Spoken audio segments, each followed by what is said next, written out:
सलाम दक्कन में हम बात करते हैं तमाम जुनूबी रियासतों की खबरों की।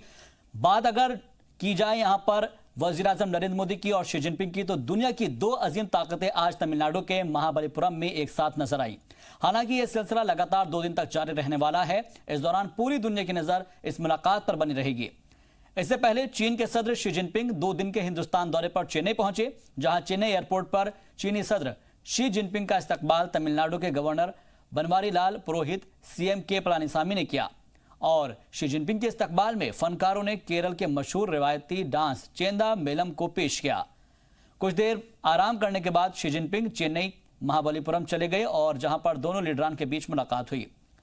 बता दें कि वज़ीर-ए-आज़म नरेंद्र मोदी और शी जिनपिंग के बीच दूसरा शिखर सम्मेलन महाबलीपुरम में ही हो रहा है और इस मुलाकात के तिजारती रिश्ते, सरमायाकारी और सरहदी तहफ़्फ़ुज़ पर बातचीत के इम्कान हैं।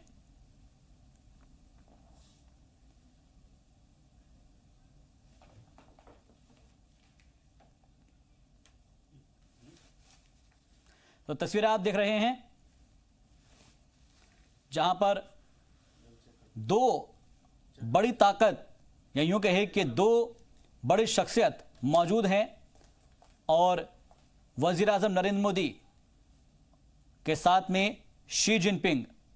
जाहिर सी बात है कि जिस तरीके से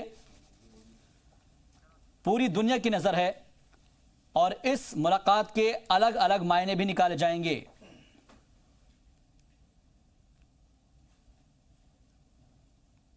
दो तस्वीरें आप देख पा रहे हैं कि किस तरीके से पूरे खास रिवायती अंदाज के अंदर नारियल पानी पीते हुए नजर आ रहे हैं शी जिनपिंग और वज़ीर-ए-आज़म नरेंद्र मोदी, और दूसरी जानिब मुलाकात करते हुए उस दो ताकतों को आप देख सकते हैं।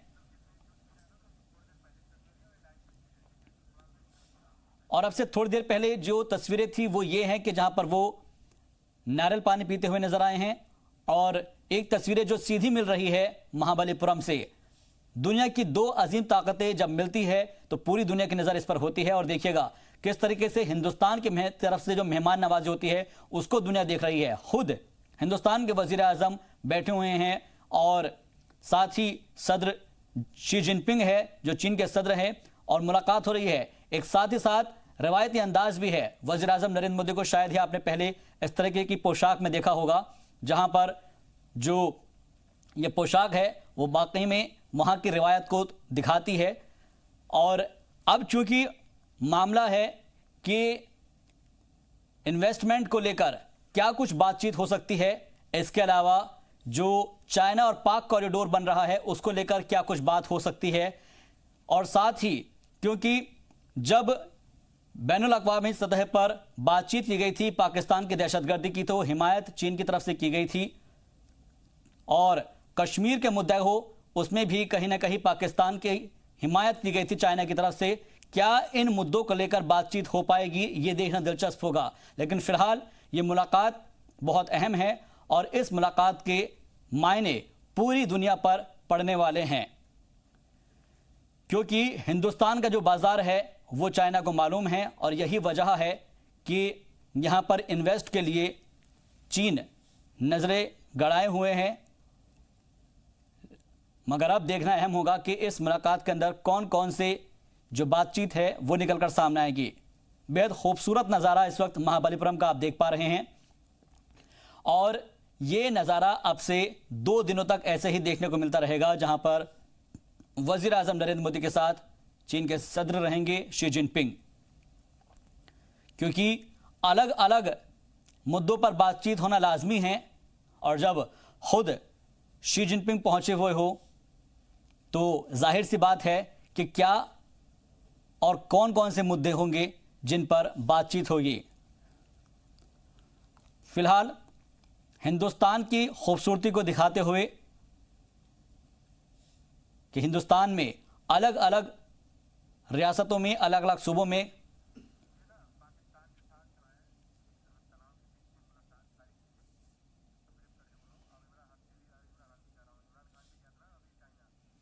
तो जाहिर सी बात है कि पाकिस्तान से जिस तरीके से हिंदुस्तान के रिश्ते हैं उसके मद्देनजर अगर हम देखें तो क्या कुछ मायने हैं। और क्योंकि इससे पहले इमरान खान गए थे चाइना और वहां पर जाकर क्या मुलाकात के मायने हैं, क्योंकि जाहिर सी बात है कि पाकिस्तान का साथ, चाहे आप हाफिज सईद का मामला हो, वीटो पावर को लेकर देख ली जाए, या फिर इससे पहले ही इमरान खान गए थे और कश्मीर का मुद्दा उठाया था, और कश्मीर के मुद्दे को लेकर हालांकि चाइना ने भी कह दिया है कि भाई ये आपका आपसी मुद्दा है, लेकिन कहीं ना कहीं जो मुलाकात है, और ये देखिएगा एस जयशंकर जो कि वजीर खारजा इस वक्त है, अजीत डोवाल है यहाँ पर मौजूद हैं, आप देख सकते हैं एनएसए अजीत डोवाल भी मौजूद है, और जो बड़े लीडरान हैं, जो डेलीगेट्स हैं, वो भी मिल पा रहे हैं इस वक्त जहां पर शी जिनपिंग से। और इस मुलाकात की जो नजर है वो पूरी दुनिया पर है, और हर कोई इस मुलाकात को अपने नजरिए से जरूर देखेगा, और इस मुलाकात का असर पूरी दुनिया के रिश्तों पर भी पड़ना तय है। क्योंकि आप सोचिएगा, दो मुल्क, और दोनों मुल्क दुनिया की सबसे बड़ी ताकतें, जहां पर एक तरफ चाइना, दूसरी तरफ इंडिया, और ये सीधी तस्वीरें आप देख पा रहे हैं जहां पर वज़ीर आज़म नरेंद्र मोदी भी डेलीगेट्स से मिलते हुए नजर आ रहे हैं, जो कि एक डेलीगेशन आया हुआ है, उन सभी से मुलाकात करते हुए नजर आ रहे हैं वज़ीर आज़म नरेंद्र मोदी, और साथ में शी जिनपिंग भी मौजूद है। दरअसल बता दें आपको कि कश्मीर के मुद्दे को लेकर बैनुल अक़वामी सतह पर पाकिस्तान ने उठाया था, और चाइना ने हालांकि हिमायत जरूर की थी, लेकिन बाद में कह दिया था कि आप दोनों का अंदरूनी मामला है। मगर अब इस मामले को लेकर चाइना का क्या रुख होता है, ये देखना दिलचस्प होगा। इसके अलावा अगर हम तिजारती मुद्दों को देखें तो तिजारती को लेकर जो पाक चाइना कॉरिडोर है उसको लेकर क्या कुछ बातचीत हो सकती है, ये देखना भी बेहद दिलचस्प होगा, और हर किसी की निगाहें इन सभी बातों पर लगी हुई है। सीधी तस्वीर दिखा रहे हैं हम आपको, जहां पर ये वो मंदिर है जहां पर वज़ीर आज़म मोदी पहुंचे हुए हैं, और साथ ही है चीन के सदर शी जिनपिंग।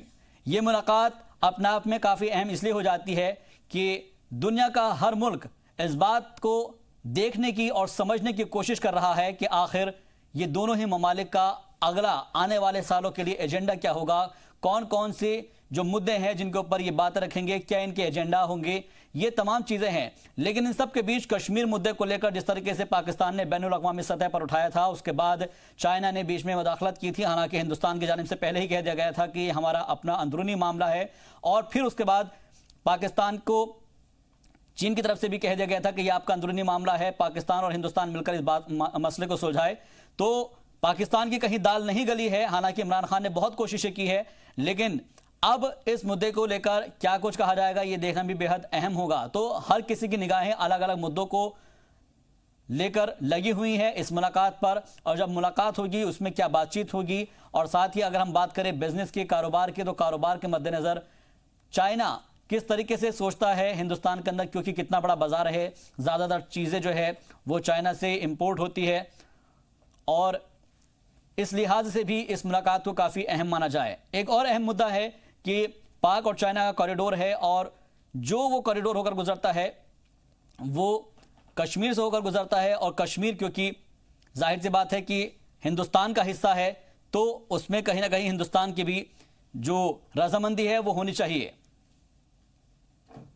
तो ये तमाम ऐसे इश्यूज हैं जिनके ऊपर बातचीत होगी, और इस बात के जरिए ये निकल कर आएगा कि आने वाले जो साल हैं उन साल में क्या कुछ इस मुलाकात के मायने निकाले जाएंगे। आपको याद होगा इससे पहले जब शी जिनपिंग आए थे तो तब भी वज़ीर आज़म मोदी ने उनका शानदार इस्तकबाल किया था, हिंदुस्तान ने उनका शानदार इस्तकबाल किया था, और तमाम अहम मुद्दों पर बातचीत हुई थी।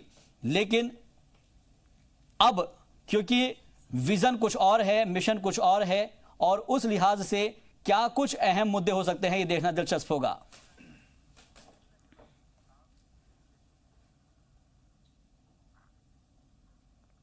चलिए बढ़ते आगे। दशहरे के खास मौके पर मदुरई के मंदिर कैंपस में वीणा मौसीका का प्रोग्राम हुआ, मौसीकी का प्रोग्राम हुआ, और एक साथ 108 तलबा वीणा के साथ रियासती धुन बजाकर बाहर से आए मेहमानों का दिल जीतते नजर आए।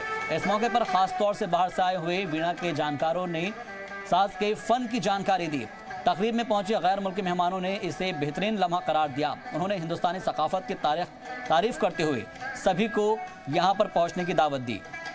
असेंबली इजलास के दौरान कर्नाटक के साबिक डिप्टी सीएम जी परमेश्वर के ठिकानों पर 2 दिनों से आईटी की छापेमारी जारी है। उनके तालीमी इदारों के अलावा दीगर ठिकानों को भी खंगाला जा रहा है।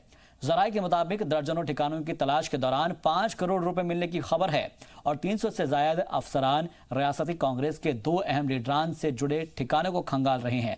इसमें जी परमेश्वर के अलावा साबिक MP RL जालप्पा के बेटे जे राजेंद्र शामिल है।